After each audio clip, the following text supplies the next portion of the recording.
Hi there. Present കണ്ടിന്യൂസിനെ കുറിച്ചിട്ടുള്ള ഒരു ക്ലാസ്സാണ്. നിങ്ങളെല്ലാവരും പ്രസൻറ്റ് കണ്ടിന്യൂസ് ടെൻസ് എന്ന് കേട്ടിട്ടുണ്ടായിരിക്കും. എന്താണത്? ആ പേര് സൂചിപ്പിക്കുന്നത് പോലെ തന്നെ പ്രസൻറ്റ് കണ്ടിന്യൂസ്. രണ്ട് കാര്യങ്ങളുണ്ട്. ഒന്ന്, അത് പ്രസൻറ്റിൽ നടക്കുന്നതാണ്. രണ്ടാമത്തത് അത് കണ്ടിന്യൂസ് ആണ്. അപ്പോൾ ഈ പ്രസൻറ്റ് കണ്ടിന്യൂസ് ടെൻസ് എന്നുള്ളത് ചില സമയങ്ങളിൽ നമുക്ക് കൺഫ്യൂഷൻ ഉണ്ടാക്കും. ആ കൺഫ്യൂഷനെ ക്ലിയർ ചെയ്യുക എന്നുള്ളതാണ്, അതുവഴി എങ്ങനെയാണ് സംസാരിക്കുക എന്നുള്ളതാണ് ഞാൻ വളരെ സിമ്പിളായിട്ട് നിങ്ങളുമായിട്ട് ഷെയർ ചെയ്യാൻ വേണ്ടിയിട്ട് ഇവിടെ ശ്രമിക്കുന്നത്. ഇപ്പോൾ പറഞ്ഞ പോലെ പ്രസൻറ്റിൽ കണ്ടിന്യൂ ചെയ്യുന്ന ഒരു കാര്യം, ഇപ്പോൾ കണ്ടിന്യൂ ചെയ്തുകൊണ്ടിരിക്കുന്ന ഒരു കാര്യത്തിനാണ് നമ്മൾ പ്രസൻറ്റ് കണ്ടിന്യൂസ് എന്ന് പറയുന്നത്. പ്രസൻറ്റ് കണ്ടിന്യൂസിന് വേറൊരു പേരും കൂടി ഉണ്ട് കേട്ടോ. എന്താണ് ആ പേര്? പ്രസൻറ്റ് പ്രോഗ്രസീവ് എന്ന് പറയും. പ്രസൻറ്റ് കണ്ടിന്യൂസിന് പ്രസൻറ്റ് പ്രോഗ്രസീവ് എന്ന് നമ്മൾ പറയാറുണ്ട്. അപ്പോൾ എന്താണ് ഈ സംഗതി എന്നുള്ളത് വളരെ വ്യക്തമായിട്ട് കുറച്ച് എക്സാമ്പിൾസിലൂടെ പറയാം. ഏതൊക്കെ സാഹചര്യങ്ങളെ എക്സ്പ്ലെയിൻ ചെയ്യാനാണ് പ്രസൻറ്റ് കണ്ടിന്യൂസ് ടെൻസ് ഉപയോഗിക്കാൻ നമുക്ക് നോക്കാം. അത് നമുക്ക് ഓരോന്നായിട്ട് നോക്കാം. ഒന്നാമത്തെ ഒരു കാര്യം, ഇപ്പോൾ നടന്നുകൊണ്ടിരിക്കുന്ന ഒരു കാര്യത്തിന് നമ്മൾ എന്ത് ഉപയോഗിക്കും? ഈ പ്രസൻറ്റ് കണ്ടിന്യൂസ് അല്ലെങ്കിൽ പ്രസൻറ്റ് പ്രോഗ്രസീവ് എന്ന് പറയുന്ന ഈ ടെൻസ് ഉപയോഗിക്കും. ഈ പ്രസൻറ്റ് കണ്ടിന്യൂസ് എന്ന് പറയുമ്പോൾ നിങ്ങൾ കേട്ടിട്ടുണ്ടായിരിക്കും, അവിടെ ING ഫോം വെച്ചിട്ടാണ് നമ്മൾ പറയുക. ഏറ്റവും സിമ്പിളായിട്ട് പറഞ്ഞു കഴിഞ്ഞ് കഴിഞ്ഞാൽ, ഞാനിപ്പോൾ സംസാരിച്ചുകൊണ്ടിരിക്കുകയാണ്. അപ്പോൾ ഞാൻ ഇങ്ങനെ പറയാം, ഐ ആം സ്പീക്കിംഗ് നൗ. വളരെ സിമ്പിളായിട്ട് പറഞ്ഞു കഴിഞ്ഞ് കഴിഞ്ഞാൽ ഐ ആം സ്പീക്കിംഗ് നൗ. അപ്പോൾ ഐ എന്ന് ഞാൻ പറഞ്ഞു, പിന്നെ ആം എന്ന് ഞാൻ പറഞ്ഞു, പിന്നെ സ്പീക്കിംഗ് എന്ന് ഞാൻ പറഞ്ഞു. അപ്പോൾ I plus am plus speak plus ING. So I am speaking now. ഞാനിപ്പോൾ സംസാരിച്ചുകൊണ്ടിരിക്കുകയാണെന്നുള്ളതാണ്. അപ്പോൾ നമ്മൾ ഇതിൻ്റെ ഒരു സ്ട്രക്ചർ ഇങ്ങനെയാണ് വരിക. അതിൽ ആദ്യം ആരാണോ സബ്ജക്റ്റ്, ഇപ്പോൾ ഐ എന്ന് പറയുന്നത് സബ്ജക്റ്റ് ആണല്ലോ. അപ്പോൾ സബ്ജക്റ്റ്, പിന്നെ ഈസോ ആറോ ആമോ, അത് ഏതോ സബ്ജക്റ്റ്, അതിനനുസരിച്ച് നമ്മൾ ഈസോ ആറോ ആമോ കൊടുക്കുക. നിങ്ങൾക്കറിയാം, ഇപ്പോൾ he, she, it singular subject ആകുമ്പോൾ ഈസാണ് നമ്മൾ കൊടുക്കുക. അതുപോലെ തന്നെ യു, വി, അതുപോലെ തന്നെ പ്ലൂരൽ സബ്ജക്റ്റുകൾ ഇതൊക്കെ വരുന്ന സമയത്ത് ആറായിരിക്കും കൊടുക്കുക. ഐയുടെ കൂടെ നമ്മൾ ആമാണ് കൊടുക്കുക. അപ്പോൾ ഇങ്ങനെ ഒരു സ്ട്രക്ചർ, അതായത് subject plus is or are or am plus ING form of the verb. എന്താ ING form of the verb എന്ന് പറഞ്ഞു കഴിഞ്ഞാൽ, വേർബിൻ്റെ കൂടെ നമ്മളൊരു ING കൊടുക്കുക, അതിൻ്റെ ബേസ് ഫോമിൻ്റെ കൂടെ ING കൊടുക്കുക. അപ്പോൾ അങ്ങനെയാണ് ഞാൻ എക്സാമ്പിൾ പറഞ്ഞത്, ഐ ആം സ്പീക്കിംഗ് നൗ. ഞാനിപ്പോൾ സംസാരിച്ചു കൊണ്ടിരിക്കുകയാണ്.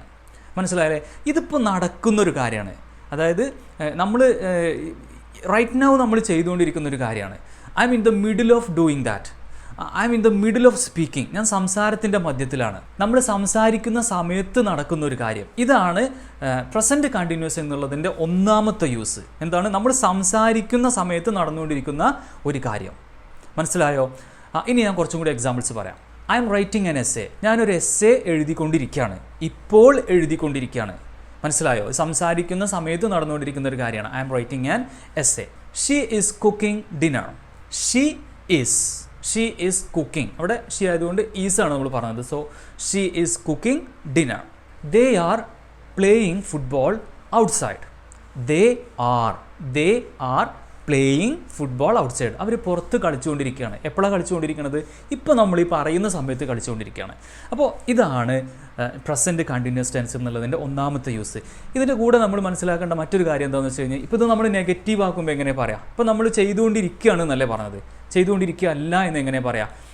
ഐ എം സ്പീക്കിംഗ് നൗ എന്ന് ഞാൻ പറഞ്ഞു. അപ്പോൾ ഞാൻ ഇപ്പോൾ സംസാരിച്ചുകൊണ്ടിരിക്കുക അല്ല എന്ന് പറയാൻ ഐ ആം നോട്ട് സ്പീക്കിംഗ് എന്ന് പറഞ്ഞാൽ മതി. അതായത് അതിൽ ആ ഓക്സിലിയറി വേർബ് ഉണ്ട്. ഇപ്പോൾ ഈസോ ആറോ ആമോ, അതിനുശേഷം നമ്മൾ എന്ത് കൊടുക്കുക? നോട്ട് കൊടുക്കുക. So I am speaking now, I am not speaking now. I am writing now, I am not writing now. അപ്പോൾ they are playing football outside എന്ന് പറഞ്ഞു കഴിഞ്ഞാൽ they are not playing football outside. അവരിപ്പോൾ കളിച്ചുകൊണ്ടിരിക്കുകയല്ല. She is cooking dinner. അവൾ dinner prepare ചെയ്തുകൊണ്ടിരിക്കുകയാണ്. ഇനി അവൾ ഡിന്നർ പ്രിപ്പയർ ചെയ്തുകൊണ്ടിരിക്കുക അല്ല എന്ന് പറയുകയാണെന്നുണ്ടെങ്കിൽ she is not cooking dinner. അവൾ പ്രിപ്പയർ ചെയ്യുകയല്ല. ഇപ്പോൾ അല്ല. മനസ്സിലായോ? ഇനി ഇതേ സംഗതികൾ നമ്മൾ ചോദ്യമായിട്ട് ചോദിക്കുകയാണെന്നുണ്ടെങ്കിൽ, ഇപ്പോൾ അവൾ ഡിന്നർ പ്രിപ്പയർ ചെയ്തുകൊണ്ടിരിക്കുകയാണോ എന്ന് നമ്മൾ ചോദിക്കുകയാണെന്നുണ്ടെങ്കിൽ, ഷീ ഈസ് പ്രിപ്പയറിങ് ഡിന്നർ എന്ന് പറഞ്ഞതിനെ നമ്മൾ is she preparing dinner. She is എന്നുള്ളത് ഈസ് ഷീ ആക്കിയിട്ട് മാറ്റുക. അതായത് ആ ഈസ് എന്നുള്ളത് നമ്മളതിൽ ആദ്യം എഴുതുക, എന്നിട്ട് അത് ഒരു ക്വസ്റ്റ്യൻ ആയിട്ട് നമുക്ക് ചോദിക്കാം. അപ്പോൾ അതിൻ്റെ മീനിങ് എന്താ വരിക? അവൾ അത് ചെയ്തുകൊണ്ടിരിക്കുകയാണോ എന്നാണ് വരിക. Is she preparing dinner. അവൾ ഡിന്നർ പ്രിപ്പയർ ചെയ്തുകൊണ്ടിരിക്കുകയാണോ? ഇപ്പോൾ നമ്മൾ ഈ സംസാരിക്കുന്ന സമയത്ത് അങ്ങനെ നടക്കുകയാണോ എന്നാണ് കേട്ടോ നമ്മൾ ചോദിക്കുന്നത്. ഇതാണ് അതിൻ്റെ ഒന്നാമത്തെ യൂസ്. നിങ്ങൾക്ക് മനസ്സിലായിട്ടുണ്ടാവുമെന്ന് കരുതുന്നു. ഇപ്പോൾ ആർ യു റൈറ്റിംഗ് നൗ? നീ ഇപ്പോൾ എഴുതിയും കൊണ്ടിരിക്കുകയാണോ? അതല്ലാന്നുണ്ടെങ്കിൽ ആർ യു സ്പീക്കിംഗ് നൗ? നീ ഇപ്പോൾ സംസാരിച്ചുകൊണ്ടിരിക്കുകയാണോ? അപ്പോൾ ഞാൻ 3 കാര്യങ്ങൾ പറഞ്ഞു. അതിൻ്റെ പോസിറ്റീവായിട്ട് പറഞ്ഞു, നെഗറ്റീവായിട്ട് പറഞ്ഞു, അതിൻ്റെ ക്വസ്റ്റ്യൻ ആയിട്ട് പറഞ്ഞു. ഇത് ഈ പറഞ്ഞത് പ്രസൻറ്റ് കണ്ടിന്യൂസ് ടെൻസ് എന്നുള്ളതിൻ്റെ ഒന്നാമത്തെ യൂസാണ്. നമ്മൾ സംസാരിക്കുന്ന സമയത്ത് നടന്നുകൊണ്ടിരിക്കുന്ന ഒരു ആക്ഷനാണ് അതിൽ ഏറ്റവും പ്രധാനപ്പെട്ടുള്ള ഒന്നാമത്തെ യൂസ് എന്ന് പറയുന്നത്. മനസ്സിലായോ? പ്രസൻറ്റ് കണ്ടിന്യൂസ് എന്നുള്ളതിൻ്റെ രണ്ടാമത്തെ യൂസ് എന്താണെന്നറിയോ? ടെമ്പററി ആയിട്ടുള്ള ഒരു ആക്ഷനെ കാണിക്കാൻ വേണ്ടിയിട്ട് നമ്മൾ എന്ത് ഉപയോഗിക്കും? പ്രസൻറ്റ് കണ്ടിന്യൂസ് ഉപയോഗിക്കും.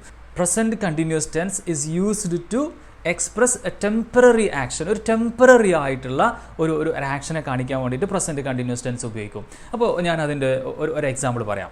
I am currently staying with my parents. I am currently staying with my parents എന്ന് പറഞ്ഞു കഴിഞ്ഞാൽ മീനിങ് മനസ്സിലായിട്ടുണ്ടാവുമെന്ന് കരുതുന്നു.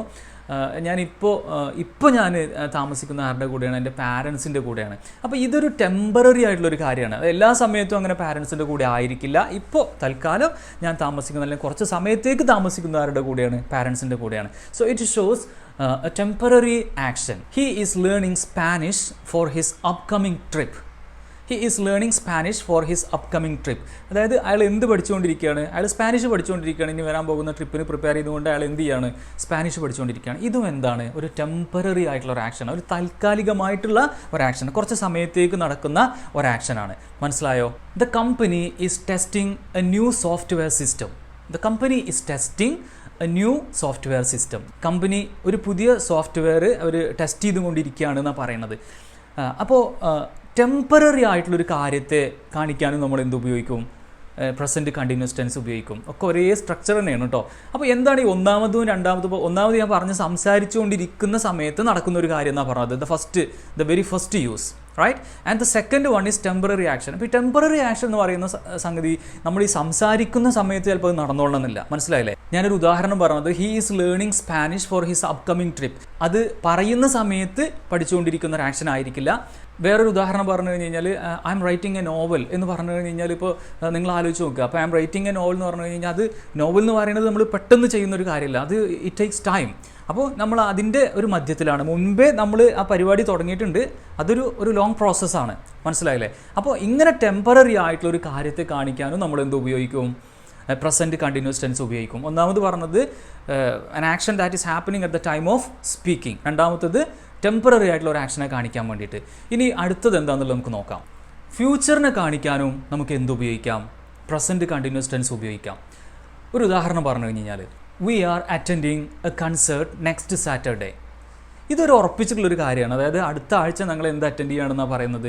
ഒരു കൺസേർട്ട്, ഒരു കച്ചേരി അറ്റൻഡ് ചെയ്യുകയാണ്. അപ്പോൾ അതൊരു ഡെഫിനറ്റ് ആയിട്ടുള്ള ഉറച്ചിട്ടുള്ളൊരു കാര്യമാണ്. അപ്പോൾ അതുകൊണ്ട് ഇത്തരത്തിലുള്ള കാര്യങ്ങളെ നമ്മൾ ഫ്യൂച്ചറിൽ പറയാൻ വേണ്ടിയിട്ട് നമ്മൾ എന്ത് ഉപയോഗിക്കാറുണ്ട്? ഈ പ്രസൻറ്റ് കണ്ടിന്യൂസ് ടെൻസ് ഉപയോഗിക്കാറുണ്ട്. അപ്പോൾ അതിന് ഉദാഹരണമായിട്ടാണ് ഇപ്പോൾ പറഞ്ഞത് വി ആർ അറ്റൻഡിങ്. ഇവിടെ we are attending concert next Saturday. അടുത്ത ആഴ്ച ഞങ്ങൾ എന്ത് അറ്റൻഡ് ചെയ്യാണ്, അല്ലെങ്കിൽ എന്ത് അറ്റൻഡ് ചെയ്യാൻ പോവുകയാണ്? ഒരു കൺസേർട്ട് ഞങ്ങൾ അറ്റൻഡ് ചെയ്യാൻ പോവുകയാണ്. Okay. She is flying to Paris for a business meeting. She is flying to Paris for a business meeting. ഒരു ബിസിനസ് മീറ്റിങ്ങിന് വേണ്ടിയിട്ട് അവൾ എങ്ങോട്ട് പോവുകയാണ്? പാരീസിലേക്ക് പോവുകയാണ്. ഇത് പറയുന്നത് കണ്ടിന്യൂസ് ടെൻസ് ആണ്, പക്ഷേ അതിൻ്റെ ഉദ്ദേശം എന്താണ്? അത് ഫ്യൂച്ചറാണ്. ഓക്കെ. അടുത്തത്, നമ്മളൊരു കംപ്ലയിൻറ്റ് പറയാൻ വേണ്ടിയിട്ട് പ്രസൻറ്റ് കണ്ടിന്യൂസ് ഉപയോഗിക്കാറുണ്ട്. കംപ്ലയിൻറ്റ് പറയാമെന്ന് പറഞ്ഞു കഴിഞ്ഞാൽ, അപ്പോൾ നമ്മൾ സാധാരണ സംഭവിക്കുന്നതിലും കൂടുതൽ ഒരു കാര്യം പലപ്പോഴും സംഭവിക്കുകയാണ്, റിപ്പീറ്റഡ് ആയിട്ട് നമ്മൾ പ്രതീക്ഷിക്കുന്നതിനേക്കാൾ കൂടുതൽ സംഭവിക്കുന്ന ഒരു സമയത്ത് നമ്മളൊരു കംപ്ലയിൻറ്റ് പറയുന്ന പോലെ എന്ത് പറയാറുണ്ട്? പ്രസൻറ്റ് കണ്ടിന്യൂസ് ടെൻസ് പറയാറുണ്ട്. അതിൻ്റെ ഉദാഹരണം പറയാം. She is always interrupting me during meeting. She is always interrupting me during meeting. എന്താണ് പറഞ്ഞാൽ? മീറ്റിങ്ങിൻ്റെ ഇടയിൽ അവൾ എപ്പോഴും എന്നെ എന്ത് ചെയ്യുന്നുണ്ട്? ഇൻട്രപ്റ്റ് ചെയ്യുന്നുണ്ട്, തടസ്സപ്പെടുത്തുന്നുണ്ട്. അപ്പോൾ ഇത് എപ്പോഴും സംഭവിക്കുന്നൊരു കാര്യമാണ്. അപ്പോൾ എപ്പോഴും സംഭവിക്കുന്നൊരു കാര്യം എന്ന് കാണിക്കാൻ വേണ്ടിയിട്ട് നമ്മൾ എന്ത് ഉപയോഗിക്കും? ഇവിടെ പ്രസൻറ്റ് കണ്ടിന്യൂസ് ടെൻസിൽ ഉപയോഗിക്കാറുണ്ട്. അപ്പോൾ ഇത് സിമ്പിൾ പ്രസൻറ്റും ഇതും തമ്മിൽ കൺഫ്യൂഷൻ ആവണ്ട. ഇത് പലപ്പോഴും റിപ്പീറ്റഡ് ആയിട്ട് നടക്കുന്ന ഒരു കാര്യമായതുകൊണ്ടാണ് നമ്മൾ എന്തിൽ പറയുന്നത്? പ്രസൻറ്റ് കണ്ടിന്യൂസ് ടെൻസിൽ പറയുന്നത്. മനസ്സിലായോ? It is frustrating that it's always raining on weekends. It is frustrating that it's always raining on weekends. വീക്കെൻഡിൽ എപ്പോഴും എപ്പോഴും എന്ത് ചെയ്യുകയാണ്? ഈ മഴ പെയ്തുകൊണ്ടിരിക്കുകയാണെന്നുള്ളത് ഭയങ്കര ഫ്രസ്ട്രേറ്റിംഗ് ആണ്, ഭയങ്കര ബുദ്ധിമുട്ടുണ്ടാക്കുന്ന ഒരു കാര്യമാണെന്നാണ് പറയുന്നത്. So it is frustrating that it is always raining on weekends. He is constantly forgetting to do his duties. അയാൾ എപ്പോഴും സ്ഥിരമായിട്ട് അയാൾ എന്ത് ചെയ്യാണ്? അയാളുടെ ഡ്യൂട്ടീസ് ചെയ്യാൻ അയാൾ മറന്നു പോവുകയാണ്, അല്ലെങ്കിൽ മറന്നുകൊണ്ടിരിക്കുകയാണ്. He is constantly forgetting to do his duties. നമുക്കൊരു കംപ്ലയിൻറ്റ് പറയാൻ, അല്ലെങ്കിൽ ഒരു അനോയൻസ് കാണിക്കാനൊക്കെ നമുക്ക് ഈ കണ്ടിന്യൂസ് ടെൻസ് ഉപയോഗിക്കാം. ഇനി ഇതിൽ വളരെ പ്രധാനപ്പെട്ടുള്ളൊരു മറ്റൊരു യൂസ് എന്താണെന്ന് പറഞ്ഞു കഴിഞ്ഞാൽ, ഒരു ചേഞ്ചിങ് സിറ്റുവേഷൻ നമ്മൾ പറയും. ഇപ്പോൾ മലയാളത്തിൽ നിങ്ങൾ പറയാം, നീ ഇങ്ങനെ തടിച്ച് വരികയാണല്ലോ എന്ന് പറയില്ലേ. ഇപ്പോൾ യു ആർ ഗെറ്റിംഗ് ഫാറ്റ് എന്ന് നമ്മൾ പറയും. അങ്ങനെ പറഞ്ഞു കഴിഞ്ഞ് കഴിഞ്ഞാൽ ഒരു സാഹചര്യത്തിൽ നിന്ന്, ഒരു സിറ്റുവേഷനിൽ നിന്ന് നമ്മൾ വേറൊരു സിറ്റുവേഷനിലേക്ക് മാറുക. അതാണ് പ്രസൻറ്റ് കണ്ടിന്യൂസ് ടെൻസിൻ്റെ മറ്റൊരു യൂസ്. എന്താണ്? ഇപ്പോൾ യു ആർ ഗെറ്റിംഗ് ഫാറ്റ്, നീ ഇപ്പോൾ തടി, കുറഞ്ഞ തടിയുള്ളൊരവസ്ഥയിൽ നിന്ന് കൂടുതൽ തടിയുള്ളൊരവസ്ഥയിലേക്ക് പോവുക. അപ്പോൾ യു ആർ ഗെറ്റിംഗ് ഫാറ്റ്. ഇപ്പോൾ are plus getting, you understand, subject plus are plus അവിടെ ഗെറ്റിംഗ് ആണ് പറയുക. So you are getting fat. ഞാൻ വേറെ കുറച്ച് എക്സാമ്പിൾസ് പറയാം. The traffic is getting worse day by day. ദിവസം കൂടുന്തോറും അല്ലെങ്കിൽ ദിവസം ചെല്ലുന്തോറും ട്രാഫിക് ഇങ്ങനെ മോശമായിട്ട് വരികയാണ്. അപ്പോൾ ആ ഒരു മുൻപുണ്ടായിരുന്ന ഒരു അവസ്ഥയിൽ നിന്ന് വേറൊരവസ്ഥയിലേക്ക് ഇങ്ങനെ മാറിക്കൊണ്ടിരിക്കുക. അപ്പോൾ ഒരു ചേഞ്ചിങ് സിറ്റുവേഷൻ ആണത്. You understand. Prices are rising due to increased demand. Prices are rising due to increased demand. അപ്പോൾ ഇവിടെ പ്രൈസിൽ മാറ്റം വന്നുകൊണ്ടിരിക്കുകയാണ് അല്ലേ. പ്രൈസ് അധികം ഇല്ലാത്ത ഒരു അവസ്ഥയിൽ നിന്ന് പ്രൈസ് കൂടുതലുള്ള ഒരു അവസ്ഥയിലേക്ക് പോയിക്കൊണ്ടിരിക്കുകയാണ്. So this is A changing scenario. മാറിക്കൊണ്ടിരിക്കുന്ന ഒരു കാര്യത്തെ കാണിക്കാൻ വേണ്ടിയിട്ട് നമ്മൾ പ്രസൻറ്റ് കണ്ടിന്യൂസ് ടെൻസ് ഉപയോഗിക്കും.